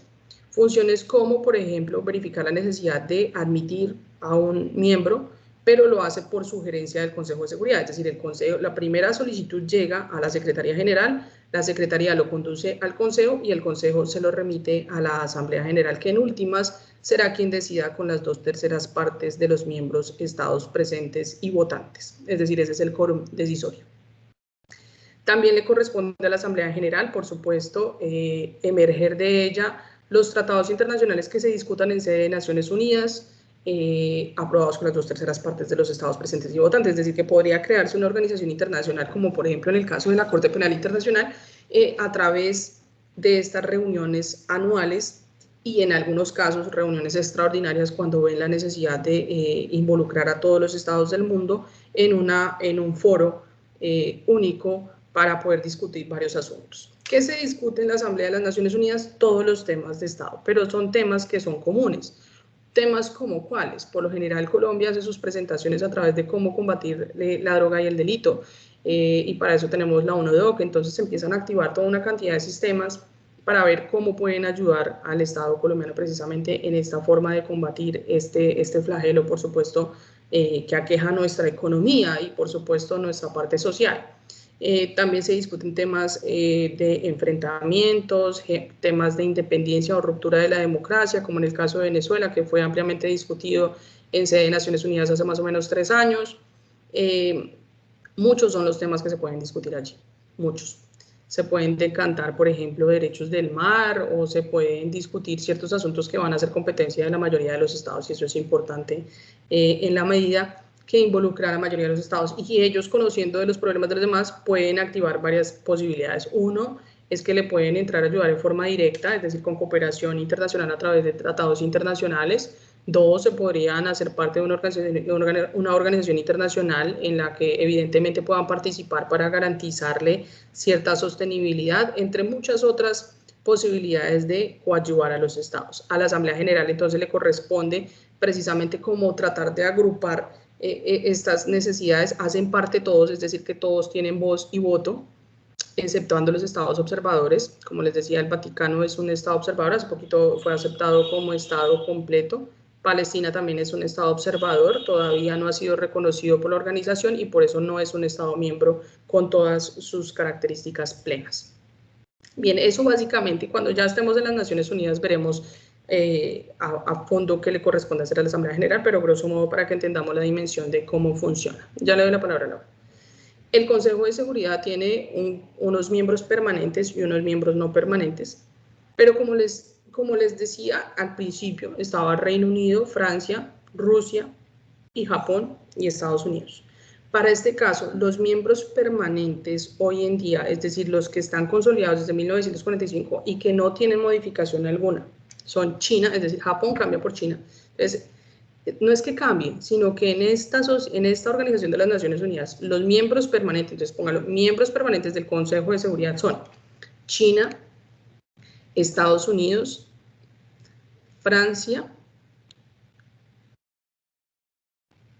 Rusia y Reino Unido. Les repito, China, Estados Unidos, Francia, Rusia y Reino Unido. Estos miembros del Consejo de Seguridad funcionan desde 1945, cuando se estructuró la Organización de las Naciones Unidas. Y realmente vienen a ser una parte importante de la organización. ¿Por qué?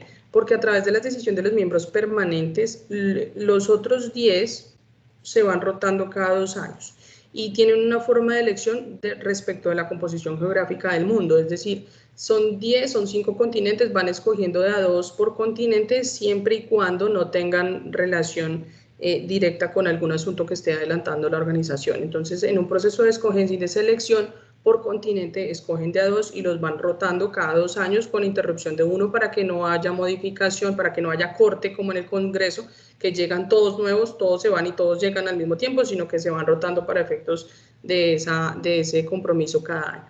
Las decisiones en el Consejo de Seguridad se toman con la mayoría de 9 miembros, pero estos 5 miembros tienen el poder del veto.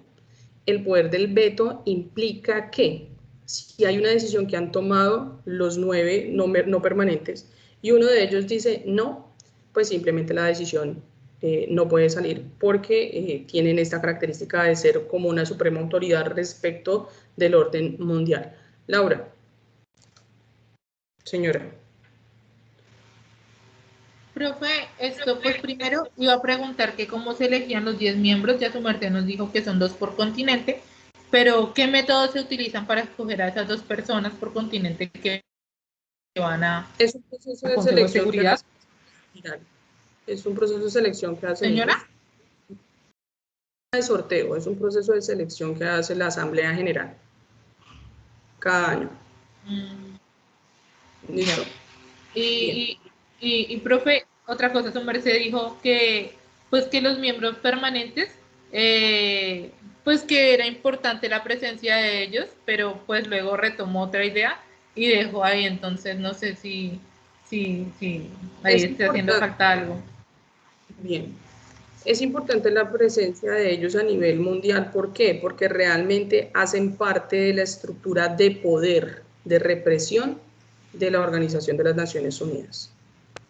Al Consejo de Seguridad le corresponde aplicar las medidas preventivas y coercitivas respecto de los estados que no cumplen con los propósitos de la Carta o con los fines de la Carta.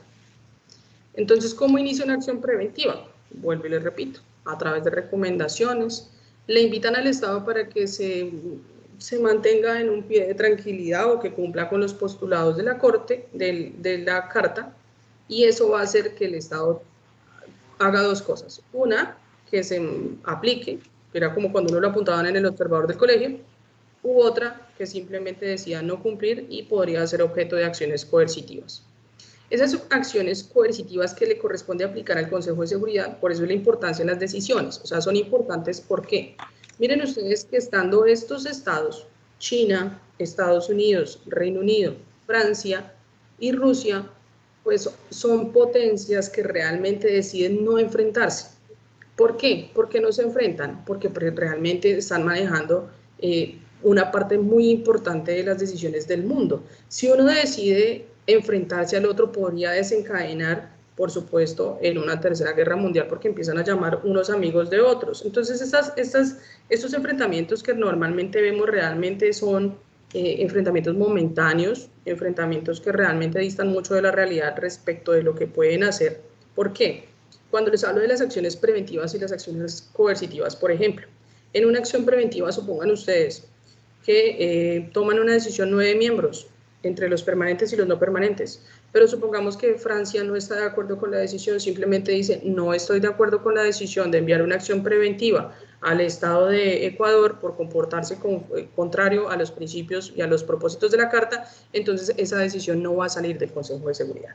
Entonces es importante en la medida en que exista cooperación entre ellos, en que exista sinergia, en que exista esa amistad, no tanto la amistad, sino que vayan todos como empujando para el mismo lado para evitar precisamente estas confrontaciones que podrían afectar al resto del mundo. Y es precisamente por eso que ellos no cambian. Ellos quedaron como miembros permanentes precisamente por la capacidad de lo que pueden hacer. Y el Consejo de Seguridad pues también tiene esas medidas coercitivas. Y esas medidas coercitivas van encaminadas al poder de la represión. Pero es una represión que le corresponde a la responsabilidad colectiva. ¿Qué significa esto? Realmente cuando se impone una acción coercitiva, se emite una resolución. Esa resolución se denomina un acto unilateral de la organización, en este caso del Consejo de Seguridad. Esa decisión va con 9, porque es una decisión importante. Y esa decisión lo que va a traer es consecuencias, no consecuencias, lo que va a traer es acciones de hacer, pero no para el Estado que está incumpliendo, sino para los demás estados que son quienes guardan relación con ese Estado. Me explico. En algunos casos, por ejemplo, hay una que corresponde a Corea del Norte. A Corea del Norte no se le afectó en forma directa, me explico. La resolución no sale para decirle Corea del Norte, usted compórtese conforme a los postulados, no. Corresponde a los estados. Por ejemplo, el cierre de fronteras. Segundo, evitar la importación o exportación con ese estado. No enviar combustible, no enviar querosene, no enviar, por ejemplo, no enviar pasajeros, es decir, se cierran vuelos. Y eso obviamente lo que hace es estrechar, eso se llama el poder de la represión, el poder de reprimir o de retorcer a ese estado, que es el estado infractor. Por eso nuestra responsabilidad es colectiva. Cuando les saco así con las manos, tal vez ustedes puedan verificar como un ejemplo.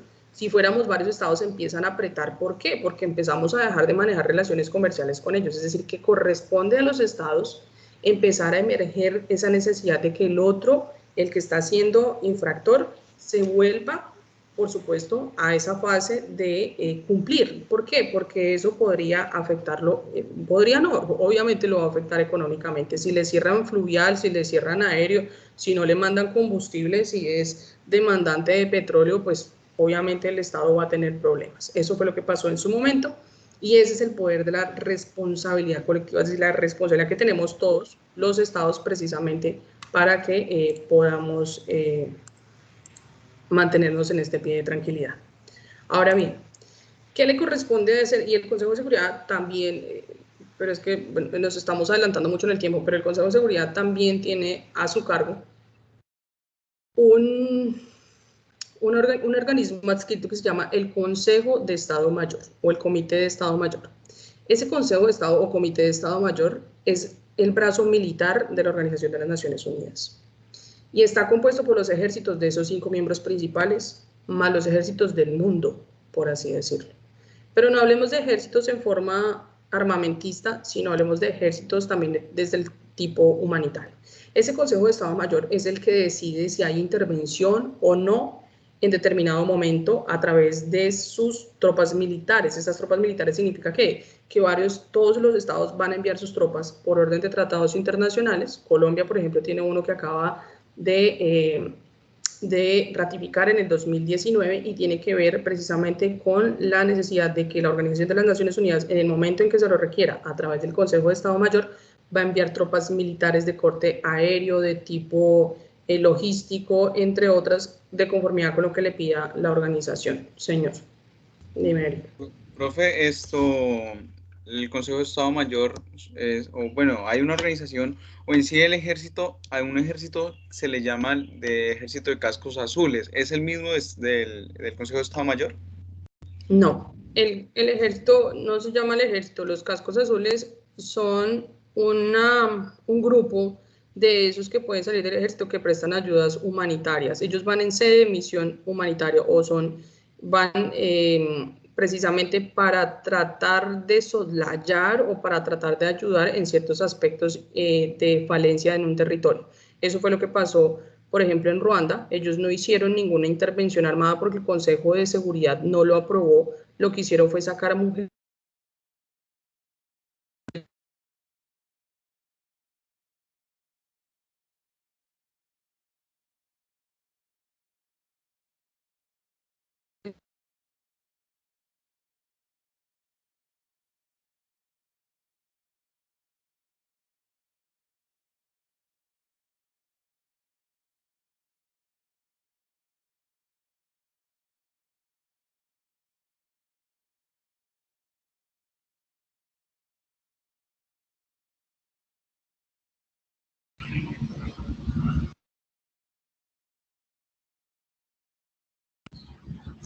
Muchachos, ¿ustedes escuchan a la profesora?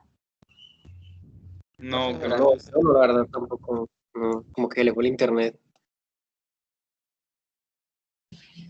Sí.